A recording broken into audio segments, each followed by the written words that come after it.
Hello and welcome everyone. This is Type V3 and it's time for a brand new Autobot leader. This is the Voyager class Optimus from Transformers Prime Beast Hunters. Familiar yet completely new, Optimus now takes the form of a red brick on wheels. Really, I don't know how else to describe it. Sure, its basic shape is similar to that of a dump truck or even a garbage truck, but with the filled-in rear end and the spikes on the front bumper, I can only assume that this vehicle's purpose is solely to ram into things. I like it, though it's by no means perfect. From every angle, it's easy to spot huge gaps or even bits of the robot mode peeking out. Paint apps are restricted to the yellow headlights and silver accents all found on the cab. What's there is certainly clean in application, but Optimus definitely could have used a bit more panel lining or even painted wheels. Also, while the red plastic is vibrant, the gray stuff comes off as cheap looking. It's a shame too, since all the best surface molding is found here. The core of Beast Hunter Prime's transformation doesn't stray far from the basic concept that all Optimus figures follow. Cab becomes the upper body, and truck bed becomes the legs. The chest transformation is neat, yet overall, nothing too clever is found here. Also, because the gray sections are made of a softer, malleable plastic, the friction tabs that they rely on don't always stay secure. Nevertheless, the transformation was quick and easy. Optimus Prime's robot mode is one of heroic proportions. Huge arms, long legs, and a small but defined torso. He looks like the lead character of a super robot anime, and I absolutely adore it. Throughout the body, there are no hollow sections or strange gaps, and I applaud the use of clear green plastic on this figure, as it keeps him from being too visually dull. The head sculpt is fantastic too. The silhouette reminds me of a king's crown, and the light piping works pretty well. On the other hand, the face is a little bit of a letdown, as Optimus seems to carry a barbaric grunt. I would have much preferred a faceplate instead. Paint apps are again limited throughout the figure, and this is the mode where panel lining would have benefited the toy most. Though if I'm honest, I would have loved to see Optimus take on a completely metallic coat too. As for the other issues I have, well, it's a little tough not to ignore that giant backpack. It definitely sticks out and looks strange, but it does serve a special purpose. By extending out the flaps, separating the wings, and lifting up the shoulder pads, Optimus Prime takes on a much more aerial-influenced form. In this state, the backpack now serves a purpose and thus renders him a kibble-free figure.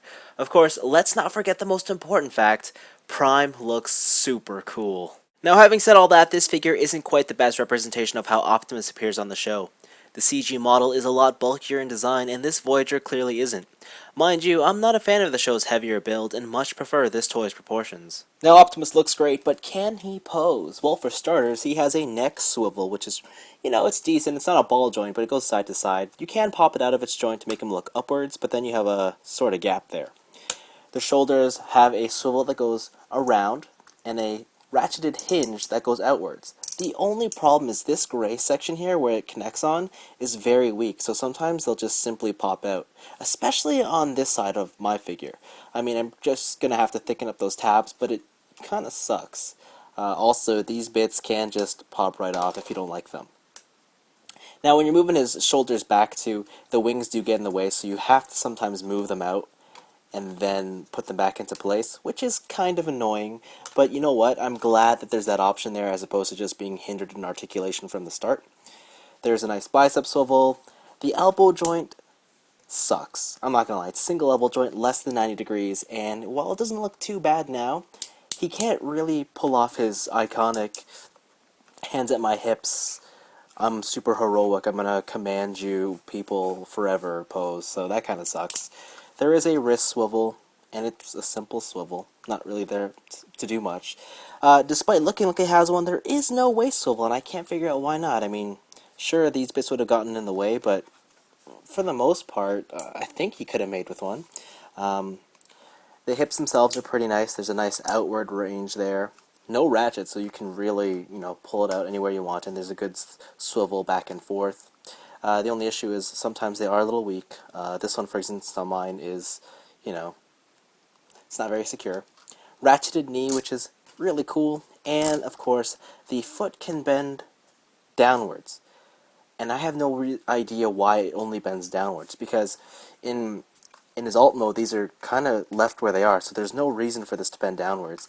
And it sucks too, because I wish you could bend them forwards, or at least an ankle rocker, because he can assume wide-legged stances, it's just his feet won't lay flat, and for me that kind of annoys me a lot, but considering how much this toy already achieves with this articulation, I'm not going to complain too much. It's just one of those small things that keeps him from being perfect. The wing pack itself you may have noticed can move back and forth, and each of these wings are independent on their own swivel.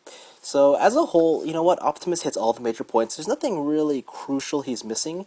What really lets him down is just the limited range of some of his joints, specifically the elbows over here. But apart from that, you know what, he does pretty well.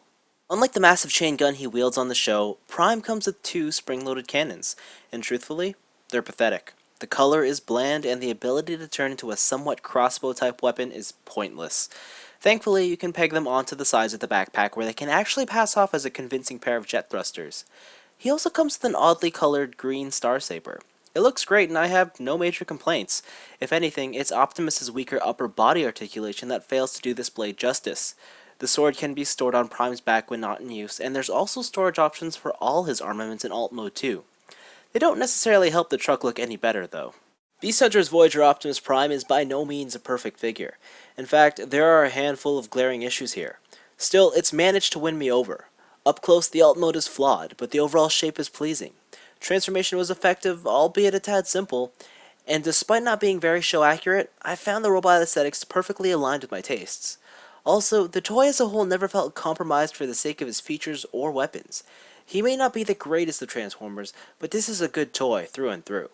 However, at the end of the day, this is just another Optimus Prime figure, and he's not quite a great enough Transformer to recommend if you're experiencing fatigue from the Autobot leader. Though in the off chance that this mold ever gets rebranded into a new character, with a different head and a much more favorable color scheme, then I couldn't urge you more to pick up that version. Anyways, this has been Type V3, and thanks for watching. Roll out.